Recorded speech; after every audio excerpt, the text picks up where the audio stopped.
My name is Avital Gurskovsky from Source Defense, and I'm very happy to be here and talk about third-party scripts and their connection and challenges they bring to the GDPR. Now, if you've checked our profile prior to this, then you know Source Defense handles third-party script management. And I'm not here to talk about Source Defense or our products. I do, however, want to tell you how I got to be in Source Defense and why I think that I'm able to talk about this problem. I've spent most of my occupational life handling third-party JavaScript. I've done this as a technology provider in at least 2 major ad tech companies, and I've done this on the consumer side, being the pinpoint between marketing, security, and R&D in a major publisher. I've led all integration of third-party script on the website. This happened at least once a month. Suffice to say, I've seen my share of crashes, hacks, data leaks, all coming from third-party vendors. Now, one night, I was usually stuck at traffic on my way to home, and a good friend of mine called up, and he was really stressing about a project he was working on. He was working in a major third-party vendor and got a very big project from one of the biggest banks in the US to provide assistance for users who are visually impaired. So he created an add-on to their solution that allowed the user to hear where he is on the website when he clicked the arrow keys. In essence, he created a keylogger inside a bank. Now, he was waiting for the security team of his own company to come and yell at him. That didn't happen. And so he expected the bank to do this, and that didn't happen. And didn't happen because, well, no one knew it was there. This is when we realize just how dangerous third-party scripts can be. Now, before I start the slides of the presentation, I want to show you a short example. Just to stress just how much access third-party script can have to the page, I prepared a demonstration. This is our bank, the professional financial advisor. Now, what we did here is simple. I've added on my own computer one more third-party JavaScript to the page. With that JavaScript, I've accessed personal information and also requested additional information the site doesn't usually ask for. Now let's try to log in. We can see, once I enter my username and password and log in, that I'm prompted for additional information. Some sort of authentication error occurred, and the bank wants more information. Now I'm on my bank website. I've got here for my favorites, and this is all information my bank has on me. So I see no problem providing this information.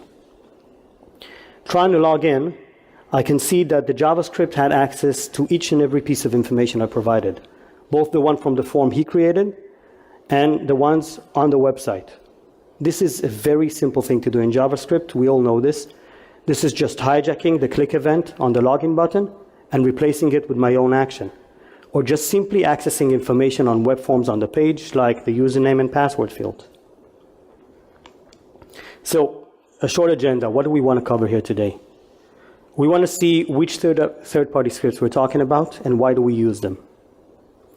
Understand why they pose a problem to us and how exactly it's related to the GDPR.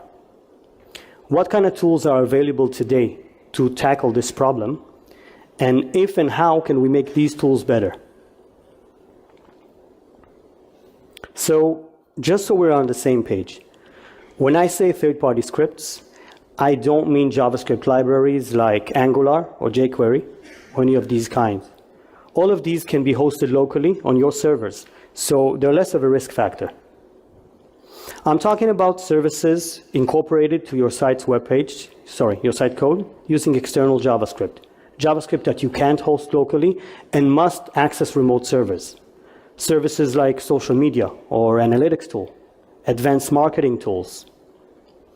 Any service that a website uses to monetize or to enhance user experience is usually added to the page using external JavaScript. Now, to understand why this poses a problem, we'll go over the flow a user goes through when loading a page. So imagine you're a user and you're logging into your bank. Your browser will call to the website server, and the website server will send the HTML code back to your machine.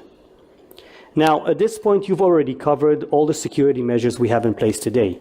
You've covered the firewall, the WAF, the SSL, and if you can find any other initials along the way, you've passed those too. Everything now is happening on your browser, completely separated from the website security parameter. But it is at this point that your browser is going to call all other third-party servers to activate their services. These, in turn, can call fourth, fifth, sixth, even 10th party services, completely beyond your control or knowledge. And they, in turn, will send JavaScript back to your page, back to the user, so the services can work. Now, what some people don't realize is that JavaScript, no matter its origin, whether it's owned by the website or a third party, has the same level of access to the page. It can add things to the page, remove. It can redirect you to different pages. It can call additional JavaScript from sources that are unknown to us, access every field, every form on the page, and record every keystroke. In short, they have full control. And because this is all happening on the user's browser, outside of our security perimeter, we have zero transparency over what happens there. We don't know. Now, considering what we know, it's not really a wonder that 85% of exploits on websites are coming through third parties. True, this is not all JavaScript. This can be browser plugins and more. But we can assume JavaScript is a big piece of this. More importantly, most websites will not detect this. And this makes sense if you think of it. If you consider third-party services, the ones we know, they are very user-targeted. So let's take an example. If you go as a user to an e-commerce site, you look at a product. An ad for this product now is going to hunt you for at least a few days. You're going to see it wherever you go. And that's because these services know you. And these services can react differently to different user groups. Because of that, they are very hard to analyze or to control. But most disturbingly, the median number of days it takes to detect such an intrusion is almost 3 months.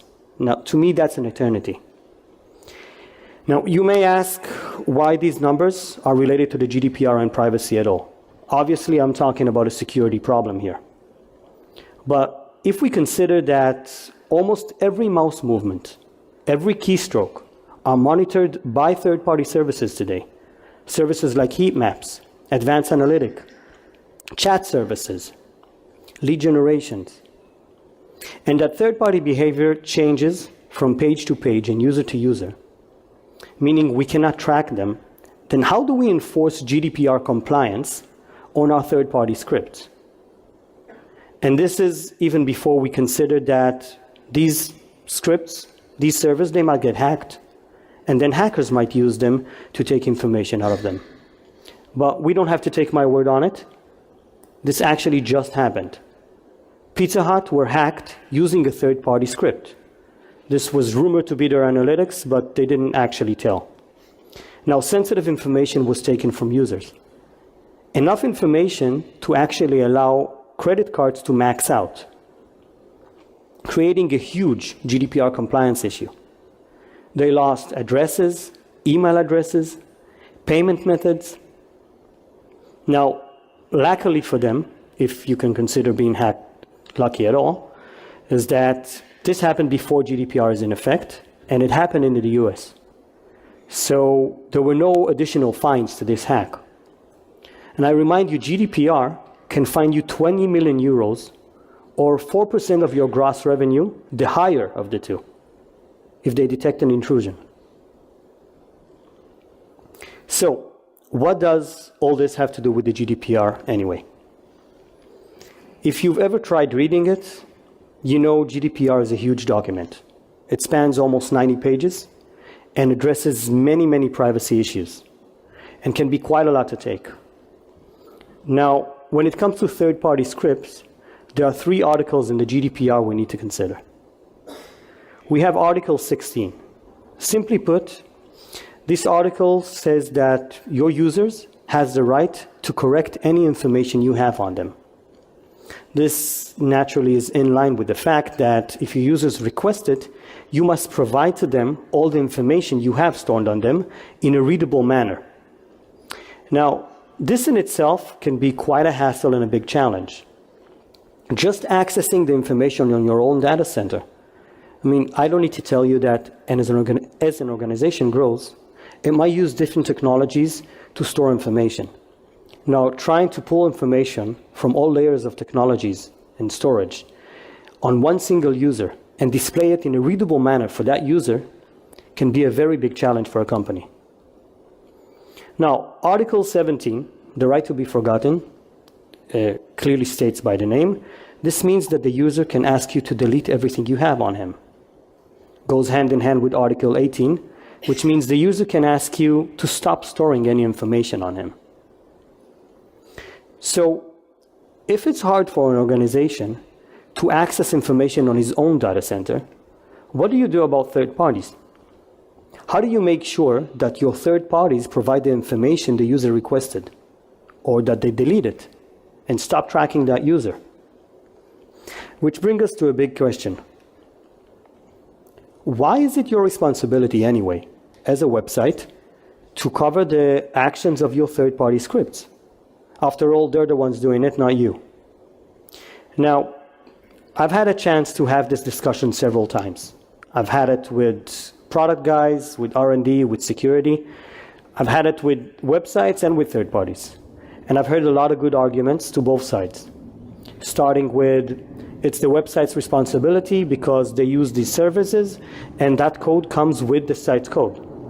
And ending with whatever happens on the user's browser is the user's responsibility and I'm not going to worry about it. Now, I would consider taking sides here. However, GDPR saves the argument for us. It defines responsibility of communicating the restrictions of Articles 16 to 18 to the recipients, which are third parties, on the controller, which is the site. So the website is responsible to communicate the user's demands and make sure they are upheld. This puts an end to the argument and leaves us with a question. How do we enforce this? I mean, we definitely don't want to run around every time a user posts a request and talk to all of our third parties trying to access the information they have on him. Not to mention, every third party can use multiple fourth parties, and these can use fourth parties. The chain never ends. This is not what we want to do. We want a technical way to isolate private information from third-party scripts. We want to stop the problem before it happens, not try and put out the fire afterwards.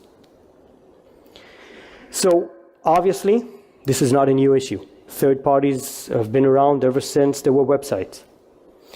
There are tools available for us to minimize the security and privacy issues of incorporating third parties to our website. And as technology advances, more are becoming available every day. So let's talk about iframes for a minute. Traditionally, they were a very, very good tool to protect from third-party risks. Isolating scripts on a page provided a good protection from both security and privacy issues. However, a lot of these services today can't work inside iframes at all. They need some sort of access to the page so they can do their job. Let's take, for example, content recommendation engines. The widget you have on news sites at the end of the article saying you may also want to read this one or that one. In order for these scripts to do their job, they need to read the article. They need to know what you've read before. So without access to the page, they can't work. So the use of iframe is in constant decrease. Now, HTML5 came with sandbox iframes. This is a more secure tool. It provides more options. For example, we can prevent script execution or prevent form submission. Now, this can be a good tool, but if not handled correctly, and without some intimate knowledge about what our third parties are going to do on the page, it's very hard to do this without actually killing their operations, which will cause both financial issues and performance issues on the website. Now we have HTTP headers. These tools can allow us to control the origin of content on our pages by allowing us to create domains whitelists or to force all content to come from HTTPS site. This can be a powerful tool also. They can also prevent iframes and even control how cookies are set. One issue is that these are for the entire page. They're not just for third parties. So this could be quite a hassle trying to manage your own website. I mean, imagine blocking iframes onto your entire web page. Again, these two might also affect the operation of third-party scripts and prevent you from utilizing their services. And then there's JS libraries. That's an interesting tool. Open source projects like AdSafe or Caja, which is Spanish for box, I think. These will allow you to wrap third parties and enforce your policies on them. It can remove dangerous JavaScript actions and replace them with benign functions. This is what AdSafe does. Or using Caja, you can isolate third parties from the page in a sort of virtual environment, only taking out what you want from it. Now, if you know your third parties, you can set up a fair system here. It will require a lot of R&D maintenance, though. And one more issue is that, depending on the library, you will need to adjust your site's code to work with it. Some require compiling parts of your code on their own servers. Others will require third parties to adjust their code to support their API. So, since we know there are technologies to support privacy and security while working with third parties, why are we still exposed today? If we look at the websites today, we see that the methods I've described above are at low to even no adoption at all. And I believe I understand why that is. We know that these solutions are implemented and managed by R&D teams on our websites. It is up to R&D to set up HTTP headers or set the proper sandbox iframe parameters that will allow proper security, privacy, while keeping third parties operational. Now, if libraries are adjusted, it's up to R&D to recompile the website if needed, or to launch a new site version every time you want to change your policies. This in itself is a huge overhead on a website. Now, if libraries are adopted, Now, R&D are not the team that should be making these decisions. This is a security team's issue. This means that security and R&D needs to be in constant communication between them, which create an even slower process. Security, on their end, would want as few third parties to even know third parties on the web page. If they do have third parties on the web page, they will want to set very strict policies. Now, unless you have a security guy who is intimately familiar with every third party there is out there and knows exactly what they need to operate, this will take a lot of try and try again until these will actually work with the policies they're trying to set. So the process keeps on getting slower and slower and more complicated. And then we have marketing. They need to scale as fast as possible. They need to add to our dollars and run as many projects in parallel as possible. So not surprising, all these processes that keeps taking more and more time are creating very much frustration for marketing guys. Our teams are actually in constant frictions all the time. Security will always say no as much as they can, while R&D will keep telling you that they don't have the time to allocate to new projects. Projects are starting weeks and even months after initial engagement. But at the end of the day, marketing will almost always win in an argument against security. Because at the end of the day, this is all about the dollars. And we can see that websites that had 0 third parties 10 years ago will have dozens today, despite the obvious need for security and for privacy. Now, more and more websites today actually provide marketing teams with tag management platforms, allowing them direct access to the page. They can put whatever script they want to whatever page they want to, forfeiting the basically last inch of control we have. An easy way to solve this would be to remove third parties from the page completely. But I doubt that will ever happen. If we want to stay competitive, we need services that we cannot develop in-house. We need to monetize, we need to track, we need heat maps to adjust our websites. E-commerce sites need platforms that will recommend the next product you want to buy. All these cannot be developed in-house. So since we don't want to remove third-party script from our pages, or can't, we need to find a solution for this problem, now with the GDPR coming more than ever. And if current solutions are not or cannot be adopted, we must find a way to adjust them to meet our needs. In our minds, having a policy-based solution was always a good way to go at it. But these needs to be adjusted to fit the shareholders in the organization facing these issues. Today, they are focused on the technical problem itself of controlling and managing third parties, not taking into account the inner processes of the organization that should implement these services. We must remember, even when we're creating an open source solution, integration, maintenance, and management costs a lot of money to anyone using our solution. And if the overhead is too big, there's going to be no adoption. We need to consider that integration must be easy, fast, and maintaining should take no R&D resources or very low. We should not expect third parties to adjust their codes to work with our solution. We should be transparent to third parties. Otherwise, we're not going to support all of them. We need to allow security teams to change policies without adding to R&D workloads and without delaying the needs of marketing teams. Solving this issue should be something that removes friction, not something that creates more friction. I'm happy to take any questions.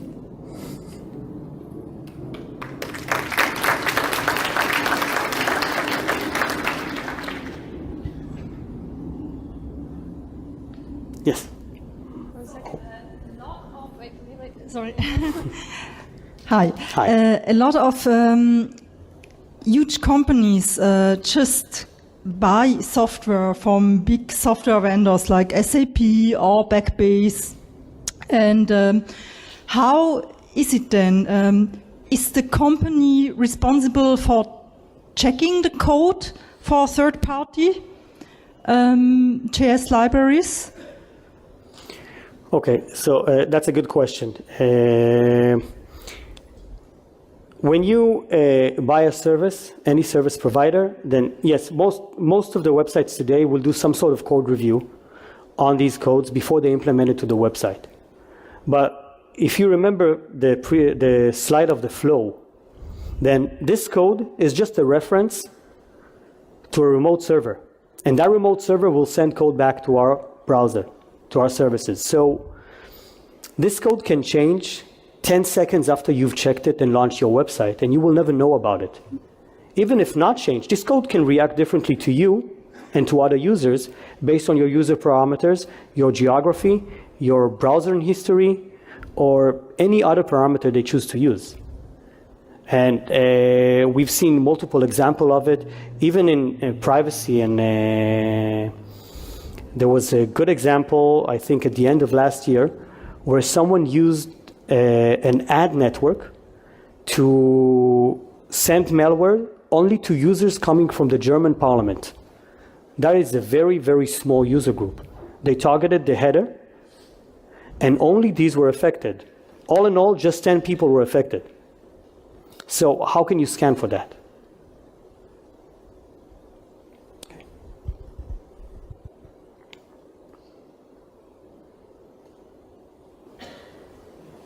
Hi. Hi. When you say Article 17, right to be forgotten, so when user opted for the deletion of user account or some other information, example, deletion of his entire user account, do we need to delete entire user account, or can we keep some kind of information like email address at least? Few of information. I think your internal process aside, the GDPR defines information. What the GDPR refers to is any information that can identify a user. So email address, phone number, name, address, all of these must be forgotten. Now, the articles are quite vague, and you can try and interpret it differently, but I'm pretty sure they mean you need to delete everything. Okay, thank you.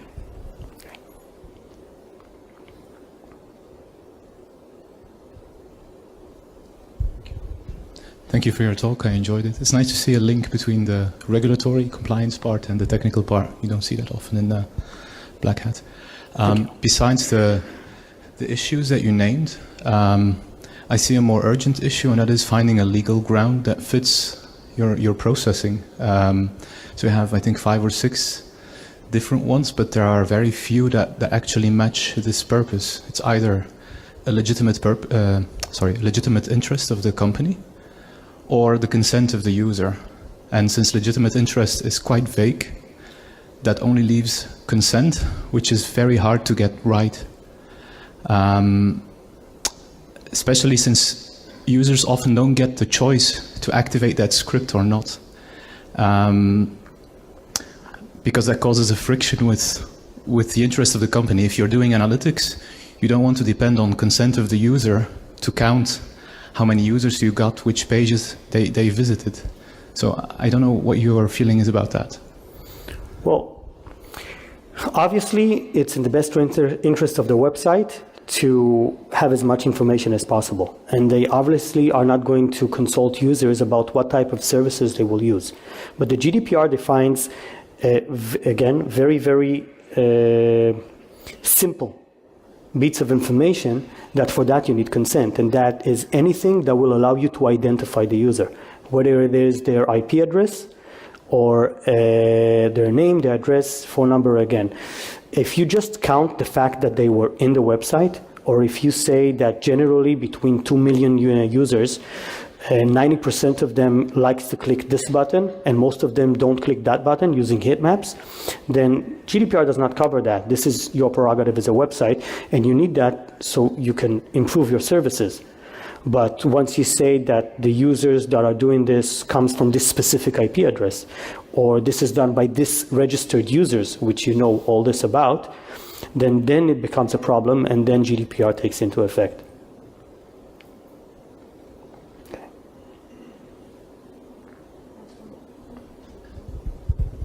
Sven, can you hear me? All right, so thank you for a great talk. It was a great summary of the current landscape. Thank you. My question is about the solution. So are you aware of any technical talks in the industry like W3C, about enforcing these policies in the browser? Something like CSP level 500 or something like that? So we have the solutions I've covered so far, which are still inadequate, but they're a good start. I know there are companies that scans your website to tell you if any infractions happened, so you can be alerted and try to react to it. There are more technologies out there, and some of them I don't think I should talk about from this stage. You can address me later. All right. Thank you. Okay, thank you.